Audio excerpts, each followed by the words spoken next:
ಮನುಷ್ಯ ಶಾಕಾಹಾರಿಯೋ ಏನು ಮಾಂಸಾಹಾರಿಯೋ? ಯಾಕ್ರಿ ಶಾಕಾಹಾರಿಯೋ ಮಾಂಸಾಹಾರಿಯೋ? ಭಾಳ ಮಂದಿ ಏನಂತಾರೆ ಮಿಶ್ರಹಾರಿ ಅಂತಾರ. ಹೌದಲ್ರಿ? ಮನುಷ್ಯ ಶಾಕಾಹಾರಿಯೋ ಮಾಂಸಾಹಾರಿಯೋ ಅಂತ ಕೇಳಿದ್ರೆ ಮಿಶ್ರಹಾರಿ ಅಂತಾರ. ನಾವು ಒಂದು ಪ್ರಶ್ನೆ ಮಾಡ್ತಿರ್ತೀವಿ, ಮನುಷ್ಯ ಮಿಶ್ರಹಾರಿ ಅಂತ ತಿಳ್ಕೊಂಡು ಇತ್ತೀಚೆಗಂತೂ ಗೌರ್ಮೆಂಟ್ ಸ್ಕೂಲ್ಗಳಿಗಂತೂ ಹೋಗಿ ಕೇಳಿರ್ಬೇಕಾರೆ ಆ ಸಣ್ಣ ಹುಡುಗರು ಮೊದಲು ಮಾಡಿ ಕೇಳಿದ್ರೆ ಹುಡುಗರು ಮೊದಲು ಮಾಡಿ ಅಂತಾವ ಮನುಷ್ಯ ಮಿಶ್ರಹಾರಿ ಅಂತಾವ. ಯಾಕೆ ಮಿಶ್ರಹಾರಿ ಅಂತಾವ? ನಾವು ಕೇಳುವಂಥ ಪ್ರಶ್ನೆ, ನಿಮಗೆ ಯಾರಾದರೂ ಮಿಶ್ರಹಾರಿ ಅದಕ್ಕೆ ಅದನ್ನು ತಿನ್ಬೋದು ಇದನ್ನು ತಿನ್ಬೋದು ಅಂತ ಅಂದರು ಅಂದರೆ ಅವ್ರಿಗೆ ಈ ಉದಾಹರಣೆ ಕೊಡ್ಬೋದು. ಅವ್ರು ಕೇಳ್ರಿ, ನಿಮ್ಮ ಮನೆಯೊಳಗೆ ಶಾಕಾಹಾರಿ ಪ್ರಾಣಿಗಳು ಯಾವ್ಯಾವುದು ಅಂತ ಕೇಳ್ರಿ. ಯಾವ್ಯಾವ ಮನೆಯೊಳಗೆ ಇರುವಂಥ ಶಾಕಾಹಾರಿ ಪ್ರಾಣಿಗಳು, ಸಾಕು ಪ್ರಾಣಿಗಳು ಯಾವ್ಯಾವು? ಆಕಳು, ಆಡು, ಎಮ್ಮೆ. ಈ ಉದಾಹರಣೆ ತೆಗೆದುಕೊಡ್ರಿ. ಆಕಳು, ಆಡು, ಎಮ್ಮೆ ಇವು ಶಾಕಾಹಾರಿ ಪ್ರಾಣಿಗಳು. ಹೌದ್ರಿ? ಇನ್ನು ಮನೆಯೊಳಗೆ ಸಾಕು ಪ್ರಾಣಿಗಳೊಳಗೆ ಮಾಂಸಾಹಾರಿ ಪ್ರಾಣಿಗಳು ಯಾವ್ಯಾವು? ನಾಯಿ, ಬೆಕ್ಕು. ಹೌದಾ? ಇವೆರಡು ಉದಾಹರಣೆ ತೆಗೆದುಕೊಡ್ರಿ. ಹೌದಾ?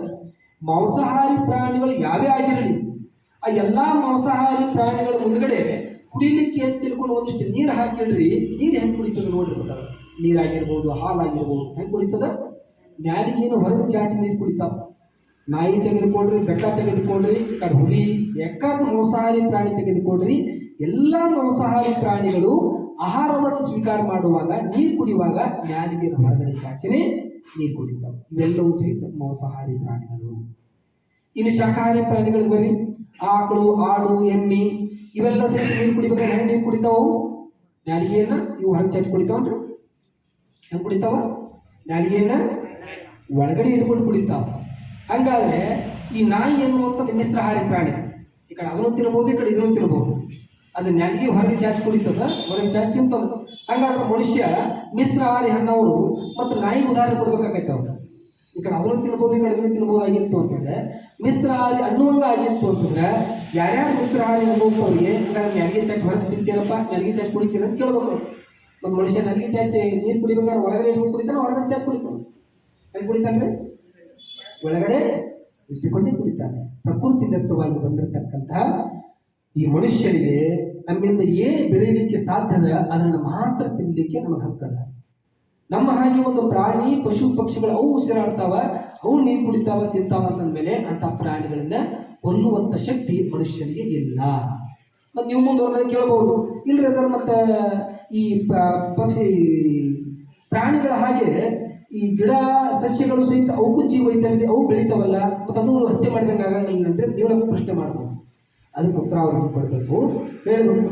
ಯಾವ್ಯಾವ ಈ ಸಸ್ಯಗಳಿಗೂ ಕೂಡ ಜೀವ ಐತೆ, ನಾವು ಓದಿಲ್ಲ ಅಂತ ಹೇಳೋದಿಲ್ಲ.